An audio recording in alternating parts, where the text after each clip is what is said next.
جب وہ مکمل طور پر ایکسپلائٹ ہو گئے تو میں نے ان کو سے کہہ دیا کہ بھئی اتنا دوں گی، چاہیے تو لینے کا، نہیں تو جو کرتے بنے کر لینے کا۔ تو اللہ فرمائے گا کہ بھئی اس کے نتائج کیا آئے؟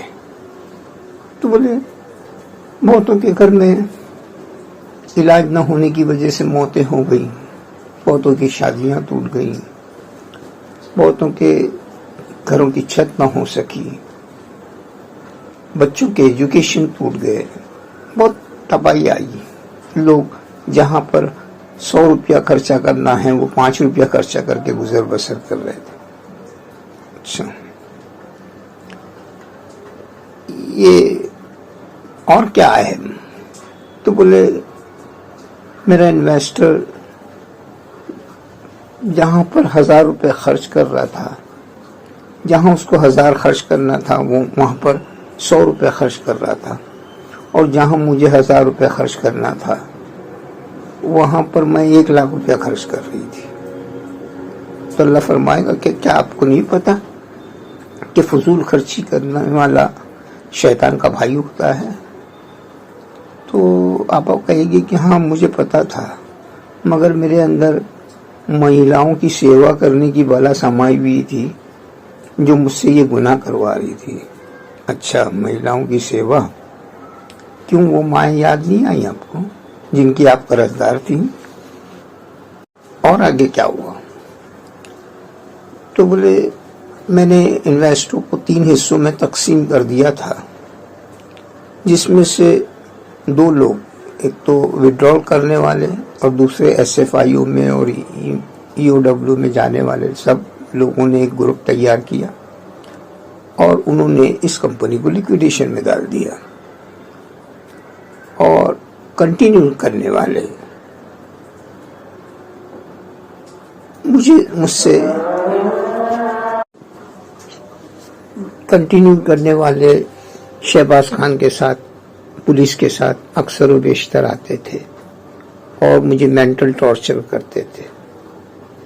میری پوری فورن کی پراپرٹی سیز ہو گئی، اس کمپنی کے جتنے بھی ڈائریکٹرز تھے ان سب کو جیل کے سلاخوں کے پیچھے ڈالا گیا، اور مجھے یہ ہدایت دی گئی کہ آپ سونا جمع کروا دو، ہم ان کو ریلیز کر دیں گے۔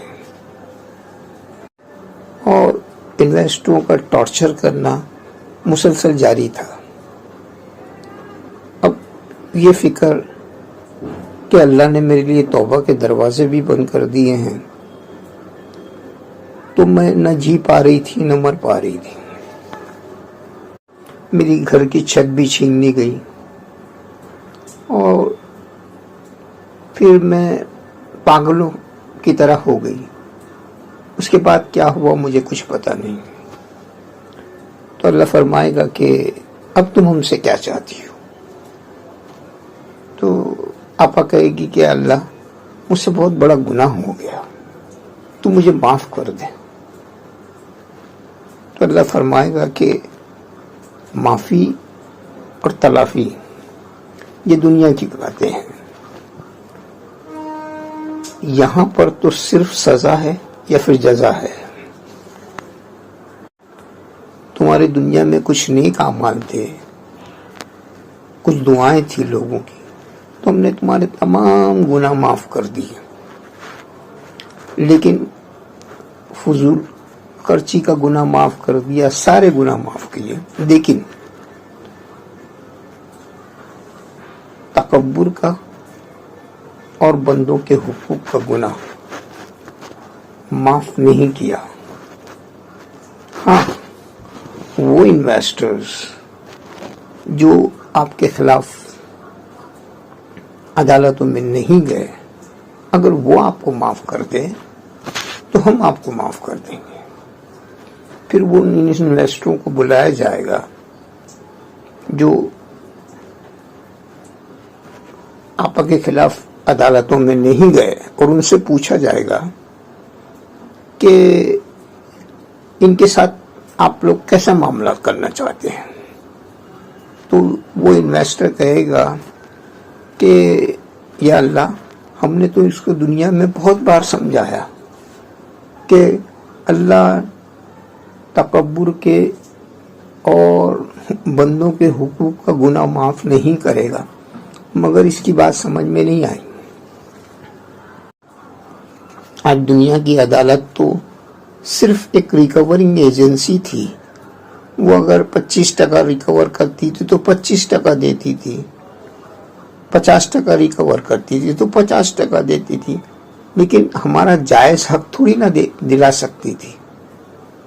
آج اگر اس لیڈی کی آنکھ بند ہو جاتی اور راتوں رات اس کے اہل خاندان فرار ہونے والے تھے، اور وہ یہ نہیں سوچتے کہ آپا کے قبر کا عذاب دن بدن بڑھتا ہی چلا جائے گا، تو وہ ان میں ہمارے پیسوں پہ مرتے دم تلک عیاشی کرتے، اور ہمارے بال بچے 4 آنا 8 آنے کے لیے برسہ برس کوٹ کچہری کے چکر کاٹتے ہیں۔